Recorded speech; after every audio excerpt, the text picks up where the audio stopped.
Brainwashed 1. Torture, Fiction, and Suppression. A few decades ago, torture was understood to be the kind of thing that only the criminally insane could contemplate. It was regarded as the ultimate nightmare, and the idea of an entire society condoning such an act was unthinkable. What a difference a few years can make. Items such as stun guns, which used to only be found in the most depraved dungeons of the world's worst tyrants, suddenly found their way into the hands of police officers to be used outdoors on the general public. Chemical weapons have been used in the streets by authorities with equal enthusiasm, and somehow people at home have approved this measure as a way of dealing with too many people walking down the street at the same time. What changed? Remember back to 1971, when A Clockwork Orange hit the theaters. The pure evil of harming others was never made more clear than in the series of rapes, assaults, and acts of humiliation perpetrated by the main characters. When captured, they are tortured and brainwashed into being unable to commit such crimes. We are taught, however, that an eye for an eye is no solution, and that free will must come first. The damage to their psyches is undone, despite the fact that they were evil or perhaps deserved it. A wrong must never be answered by a wrong. We were once powerful enough as a society to understand this. Even in the 1980s, this was abundantly clear. I remember with absolute horror a scene on the popular television show Miami Vice, as a principal bad guy put one bullet after another into the legs of a captured agent. The implication was clear. Such an act put one beyond any redemption. In 1987 and 88, with the first two Hellraiser movies, torture was shown as the sole dominion of the devil himself. Suddenly, in 1995, we are asked to become fascinated with torture in the movie Seven. Irony and wit are used not to justify torture outright, but to endear the torturer in question to the audience so that we may identify with them. By the time Saw rolled around in 2004, the audience was fully prepared to consider the torturer's justification for the act in question, and was far less interested in what the victim had to say.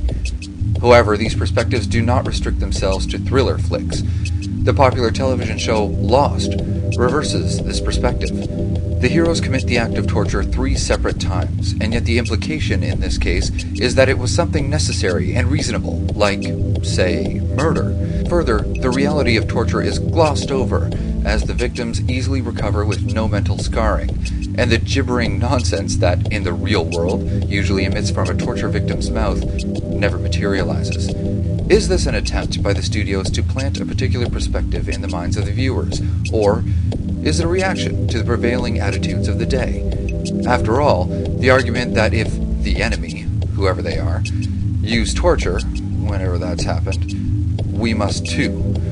Such unthinkable idiocy would never have been emitted from the lips of a North American a few decades ago. But now this sentiment is voiced regularly.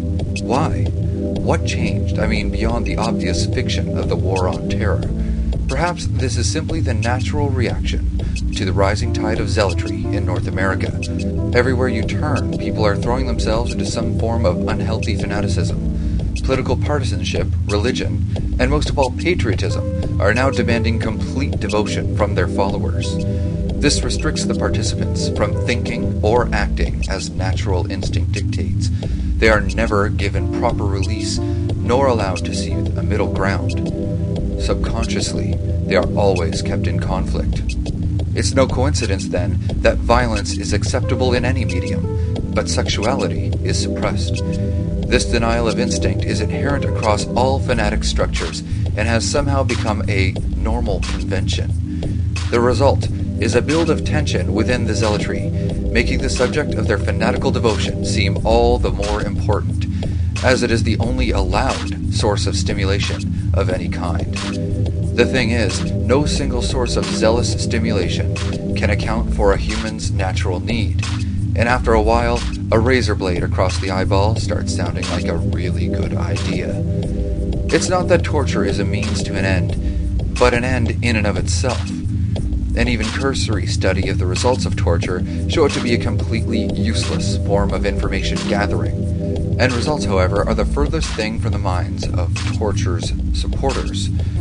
Such is the craving for stimulation of any kind by the fanatics, that the very concept of torture has lost all horror. Torture's pornographic draw has prompted any number of intellectual justifications that boil down to this: if I must suffer, even if it be by my own hand, so must you. From the shores of a newfound sanity, this is Wrayer, signing off.